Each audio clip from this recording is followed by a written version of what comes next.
En cette fête de la Pentecôte, les passages qu'on vient d'entendre ce matin nous rappellent que les disciples de Jésus ont reçu l'Esprit en eux. Puis à partir du moment où ils ont reçu l'Esprit en eux, c'est comme si ça crée comme un nouveau souffle dans leur vie qui est venu faire beaucoup de nouveautés. Et souvent, quand on parle de l'Esprit de Dieu, ce n'est pas quelque chose qu'on peut voir, hein? On en parle par comparaison. Et vous remarquerez que dans les lectures, on parle toujours de l'Esprit, on le compare à un grand vent. Ou encore, on va le comparer à un grand feu. Et à travers ça, il faut se rappeler qu'il fallait que le vent soit fort. Il fallait que le feu soit fort, parce que ces disciples-là, ils étaient enfermés, là, ils avaient barré la porte, là. Puis l'Esprit va les faire sortir de là. C'est bon de se rappeler que quand on fête la Pentecôte, c'est pas juste fêter un événement qui est passé. Je le disais tantôt, c'est juste ça, moi ça ne change rien dans ma vie, là. Fêter la Pentecôte, c'est croire qu'aujourd'hui, l'Esprit est présent, puis est agissant. Et j'aimerais ajouter ceci. Moi, je pense qu'il y a différentes sortes de Pentecôte dans notre vie. Il y a la Pentecôte des débuts, là, ils vendent fort en s'il vous plaît, le feu pogne d'aplomb, là. Mais il y a plein d'autres petites Pentecôtes où l'Esprit passe, puis une chance qui est passée, parce que ça change complètement nos vies.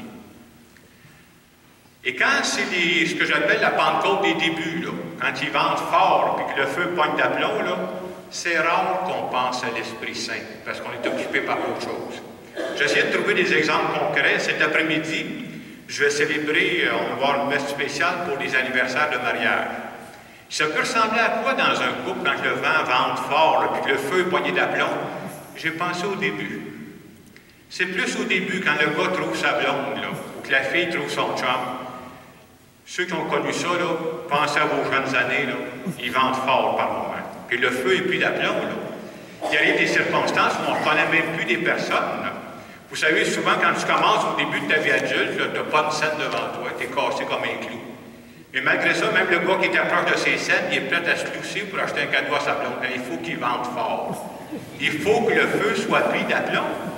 Puis la fille qui a toujours été à sa place, qui n'oubliait jamais rien, qui commence à être distraite, ben oui, elle passe son temps à penser du samedi soir qui s'en vient ou à voir son chum, elle oublie tout, là. Ça, c'est un signe qu'il vente fort et que le feu est pris d'aplomb. Moi, j'appelle ça la Pentecôte des débuts, la Pentecôte des commencements. C'est fantastique, il faut prendre ça quand ça passe. Ça ne vient pas tous les 3 mois, là, quand même. Mais quand ça passe, c'est ça. Est-ce qu'on pense à l'Esprit Saint à ce moment-là? Vous n'êtes pas obligé de me répondre, mais d'après moi, la réponse, c'est non. Mais l'Esprit Saint passe là-dedans aussi, là. Hey, on n'est pas des objets virtuels, nous autres, qui passent à travers ça. En cette Pentecôte 2015, j'aimerais ajouter ceci. Moi, je pense que l'Esprit Saint, il ne passe pas juste dans les débuts, dans les commencements. Je disais, c'est très beau quand ça passe, ça. Autrement dit, l'Esprit Saint, ce n'est pas toujours juste quand il y a des grands vents ou quand le feu est pris d'aplomb. L'Esprit Saint, souvent, il peut passer par des petites brises qui peuvent faire toute la différence dans notre vie. Je vous donne des exemples de ça. Je disais ça quand tu commences ta vie de couple, ou je pensais à ça quand tes enfants arrivent. Hey, la première fois que tu as des enfants, ça doit être quelque chose, là. L'Esprit Saint est en train de te transformer. Toi qui as toujours été un gars, tu faisais ta vie tout seul, toi ta fille, tu faisais la vie tout seul, puis à un moment donné, tu dis, hey, je suis en train de devenir une mère.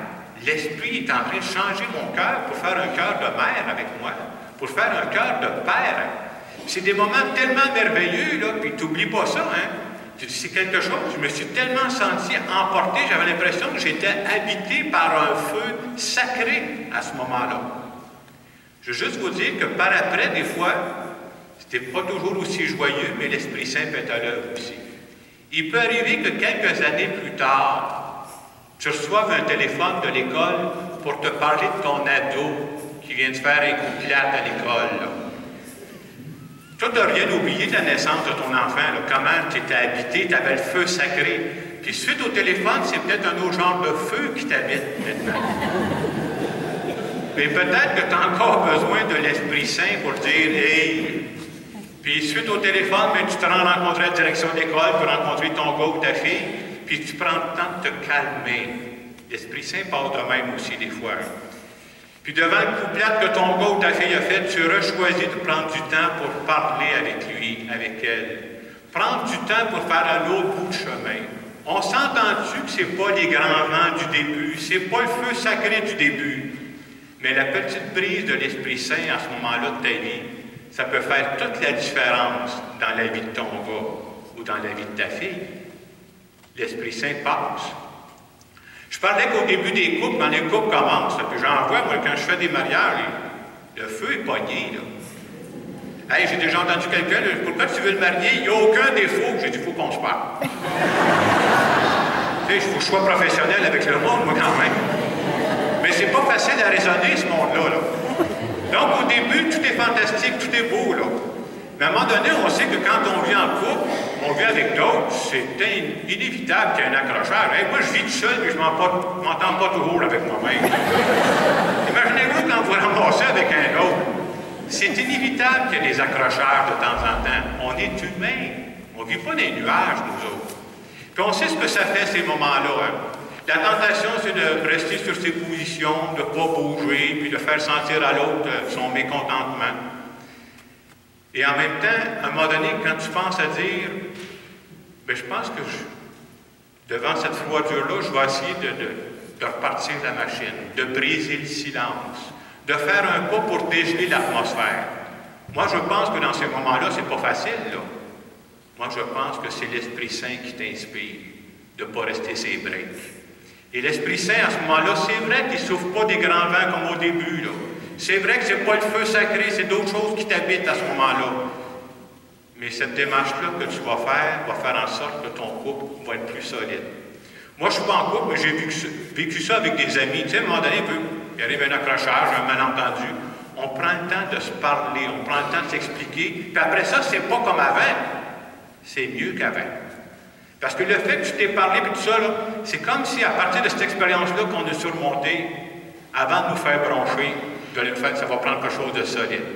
Moi, je pense que l'Esprit Saint passe à travers ça.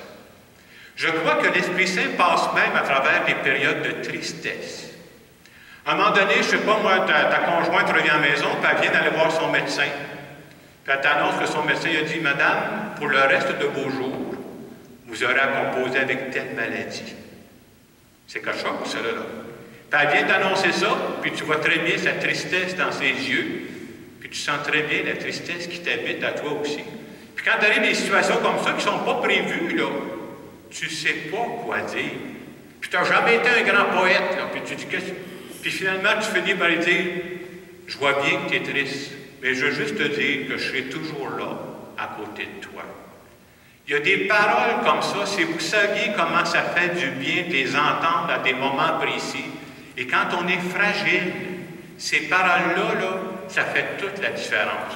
Moi, je crois que dans ces moments-là, l'Esprit Saint nous inspire. C'est pas les grands vents du début, c'est pas le feu sacré du début, mais ça peut faire complètement la différence.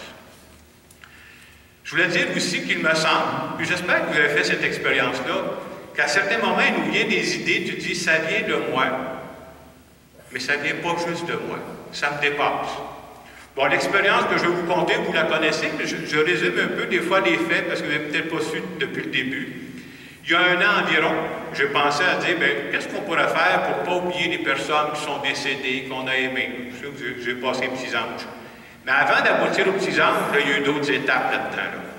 Au début, je me suis dit, qu'est-ce que je vais faire? Je vais trouver une image, puis je vais faire une prière au verso. Wow, ça fait cuire ordinaire, ça, cette affaire-là.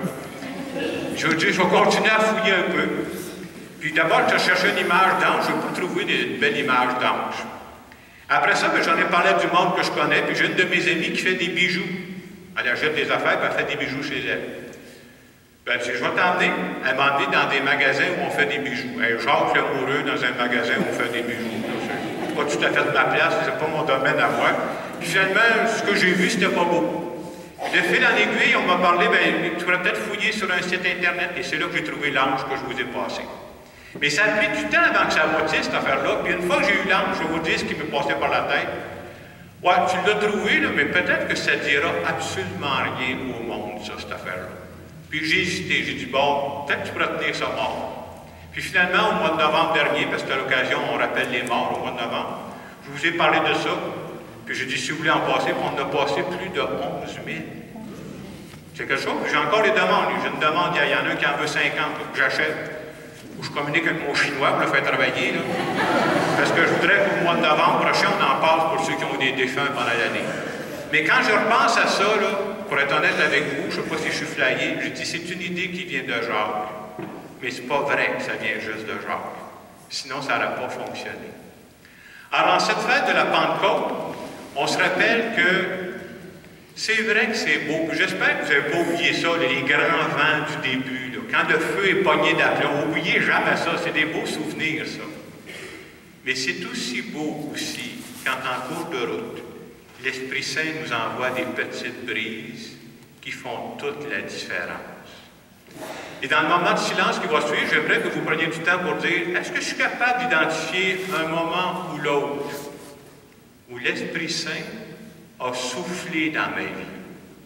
C'était moi, mais c'était pas juste moi. Il y avait plus que moi. Je vous laisse quelques instants pour ça.